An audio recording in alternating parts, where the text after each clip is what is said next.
సంగారెడ్డి జిల్లా అమీన్పూర్ మండలం ఐలాపూర్లో హైడ్రా కూల్చివేతలు తాత్కాలికంగా నిలిపేశారు. ఐలాపూర్లోని ఆరంతస్తుల భవనం కూల్చేసేందుకు హైడ్రా సిబ్బంది ఉదయం చర్యలు చేపట్టారు.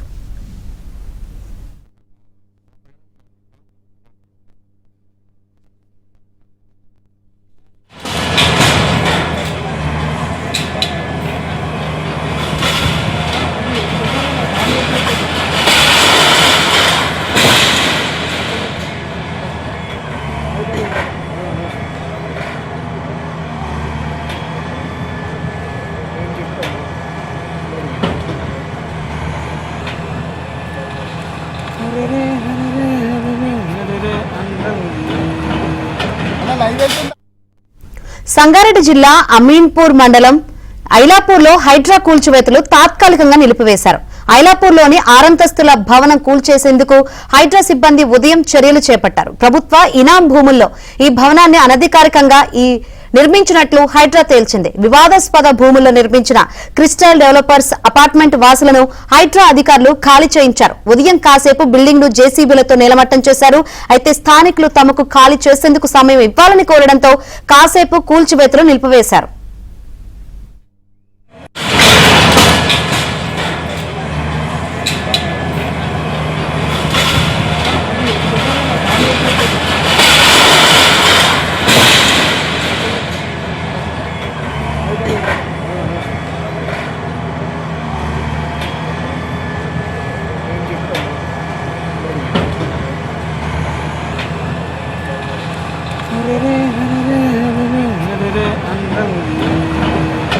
లైవ్ వెళ్తుందా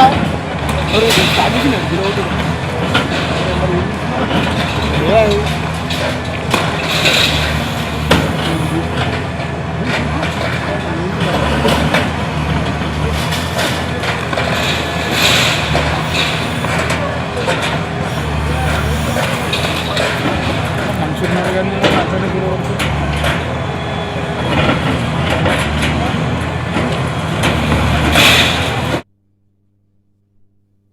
ఇది ఐలాపూర్ తండా కింద ఉంది.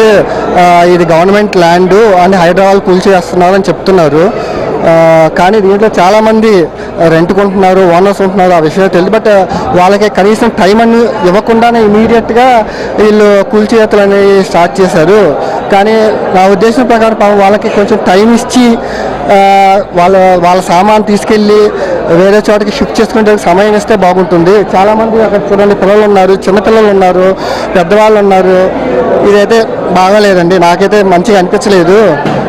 హైడ్రా చాలా వరకు మంచి పనులు చేస్తున్నా అన్నారు. మేము దాన్ని అంటే మంచిగా చేస్తున్నాను ఒప్పుకుంటాం. కానీ అన్ని చోట్ల జరుగుతుందని నాకైతే కనిపించట్లేదు. చూస్తే ముఖ్యంగా పాత బస్తీలో ఆ చెరువు మధ్యలో కాలేజ్ ఉంది, దాన్ని ఇంతవరకు టచ్ కూడా చేయలేకపోయారు. మరి దానికి సమాధానం ఏం చెప్తారు హైడ్రా? చెప్పాలి కదా, అన్ని చోట్ల చేయాలి. కరెక్ట్, చాలా వరకు మంచి జరుగుతుంది, కొంతమంది బాధపడుతున్నారు. అన్ని చోట్ల మంచి జరిగింది, అన్ని చోట్ల చెడు జరిగిద్ది అని చెప్పట్లేదు. మంచి జరిగితే మంచి జరగాలి, చెడు జరిగితే చెడు జరగాలి. కానీ జరిగే చోట్ల అందరికీ ఇప్పుడు ఒక చోటే కొంతమంది మీద ఇలా చేయడం కరెక్ట్ కాదు కదా. పొద్దున వచ్చేసి గంట టైం ఇచ్చి మారిపోవాలి, షిఫ్ట్ అయిపోవాలి అంటే పాపం ఇక్కడ ఉన్న వాళ్ళ పరిస్థితి ఏంటి, ఒక సామాన్యుడి పరిస్థితి ఏంటి? आता उन्होंने बेड पे रहते, उनके घुटनों में दर्द होता. अब 6:30 को आए, उन लोग खाली कर दो, तो खाली कर दो. ना घर में ना वो शुगर पेशेंट खाना खाए, ये बच्चा खाया, ना माई हस्बैंड, फिर भी हम बड़े जने नहीं खाए. तुम्हार आता है तो ప్రాంతంలో ఈరోజు హైడ్రా కూల్చివేతలు చేపడతా ఉన్నది. ప్రధానంగా మేము డిమాండ్ చేసేది ఏంటంటే, కూల్చివేతలు చేయడం అనేది ప్రభుత్వ భూమిలో నిర్మాణం జరిగింది కాబట్టి కూల్చివేతలు జరుగుతాయి. కానీ ఈ కూల్చివేతలు అనేటివి ఇప్పుడు జరపడం కంటే ముందే, ఈ కట్టే ముందు ఇక్కడ ఉన్నటువంటి ప్రభుత్వ అధికారులు, రెవెన్యూ వాళ్ళు కావచ్చు, మున్సిపల్ వాళ్ళు కావచ్చు, వీళ్ళందరికీ సహకరించి రాజకీయ నాయకులతోటి కుమ్మక్కై పెద్ద బిల్డింగ్లు కట్టిన తర్వాత మధ్యతరగతి కుటుంబాలు వాళ్ళు దీన్ని ఖరీదు చేసి కొనుక్కొని పైసా కూడబెట్టుకొని కట్టుకున్న తర్వాత ఇవన్నీ కూల్చివేతలన్నీ జరుగుతూ ఉన్నాయి. ఇదేదో ప్రారంభానికి ముందే చేస్తే ఇక్కడ ఉండేటువంటి కొనాలనుకున్న వాళ్ళు కూడా ఆలోచించి కొనుక్కోవడానికి అవకాశం ఉంటుంది. కాబట్టి హైడ్రా కూడా భవిష్యత్తులో ఆలోచన చేయాలి. కట్టక ముందే వీటిని ఎట్లా పరిష్కారం చేయాలనే పద్ధతిలో ఇక్కడ ఉన్నటువంటి ప్రభుత్వ అధికారులతోటి వాళ్ళు చర్చించి అనుమతులు ఇవ్వాలి తప్ప కట్టిన తర్వాత కూల్చివేతలు అనేది సరైనది కాదు. అయితే కొందరు పెద్ద బడాబాబులు ఉన్నారు, కొంతమంది వాళ్ళు రాజకీయంగా ప్రబలంతో చేస్తూ ఉన్నారు. అట్లాంటి వాటిని కూడా పరిష్కారం చూపించాల్సినటువంటి పరిస్థితులు కూల్చివేతలు కూడా అనివార్యంగా జరుగుతాయని మేము అనుకుంటున్నాం.